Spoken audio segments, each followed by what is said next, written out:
Riddle of the Burial Grounds is a very special exhibition for a project because it's taking place in the gallery and the two theatre spaces. The backdrop or landscape to the exhibition is the newly coined term, the Anthropocene, which is the name of an epoch that describes the significant impact that humans are having on the planet. Within this setting, we're thinking very much about nuclear waste burial sites and the kind of monuments or materials and the future ruins that will have to be placed on them to communicate the peril beneath to the future. But here we're not thinking about the next 10 or 100 years, we're thinking 240,000 years into the future, which is just an astonishing amount of time to try and consider, conceive, and make images for. So this is a piece by the artist Rosella Biscotti. It's called Title I, The Tasks of Community. And when Lithuania was entering the European Union, one of the conditions of accession was to decommission a nuclear power plant which had a very similar style reactor to Chernobyl. So when Rosella heard of this situation, she went there and was able to purchase this lead, which has previously been used as a radiation shield around a nuclear power plant. She melted it down, cast it into these slabs, and presents it as a minimalist work of art. This is a work by a young Irish artist, Stefan Bena Hanley. And there are 3 of these tanks in the exhibition, 1 in each of the spaces. And this particularly has a portrait of Thomas Midgley, who was a figure who would never really have gained much notoriety until after his death, when it was discovered that he, the inventor of CFCs, chlorofluorocarbons, had been destroying the ozone layer. The artist is making these busts, which he then submerges in water, and because it's unfired clay, fairly quickly starts to decompose. This piece in the background is a work by Matthew Buckingham, and in the image on the left you see an approximation of what Mount Rushmore is going to look like in 500,000 years.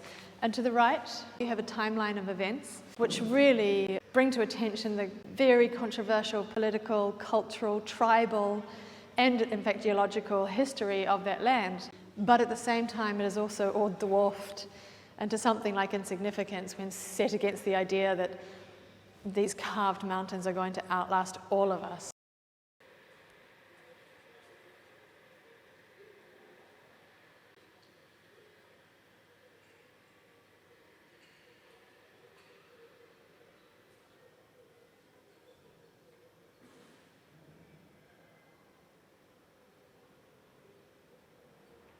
Take you into the next theatre.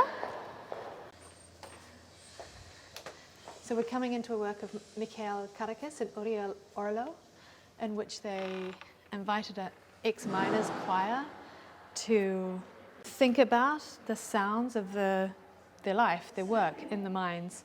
And then Mikhail Karakis composed a choral score with these sounds that they then perform on top of another mine in England. And as you see in the room, the works are also being articulated at the same time. So here you have a work of Tejal Shah.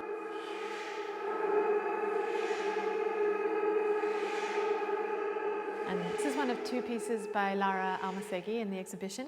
It's called Buried House Dallas. She achieved the negotiation to be able to bury a house in its entirety in a big hole that was dug right next to the house. And the other work in the exhibition is something that we'll be continuing to try to achieve with her, which is to purchase the mineral rights to iron beneath Ireland. What we understand through this work of Lara's is that you can own your land and you can own the house on top of it, but somebody else is always going to own the underneath.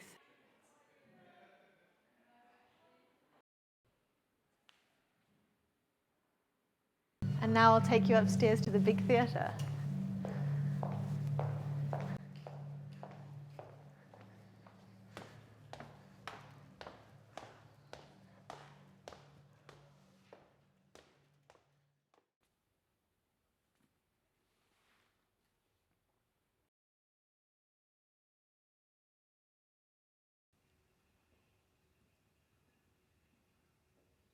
This work, Stalactite, is a young boy singing beneath the 2nd largest stalactite in the world, which is located in County Clare, in the great cave of Dublin.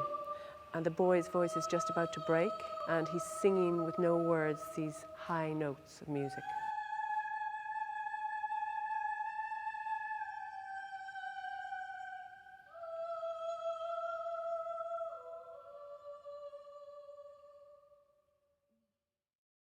This is an amazing artwork by an artist called Mariana Castillo de Val, which is a curtain hand-painted with the imprint of the Mishata facade, which is housed in the Pergamon Museum in Berlin. And she tells, through the soundtrack you can hear behind me speaking, the political, historical story of the appropriation of this ruin from the Jordanian desert and bringing it into Berlin.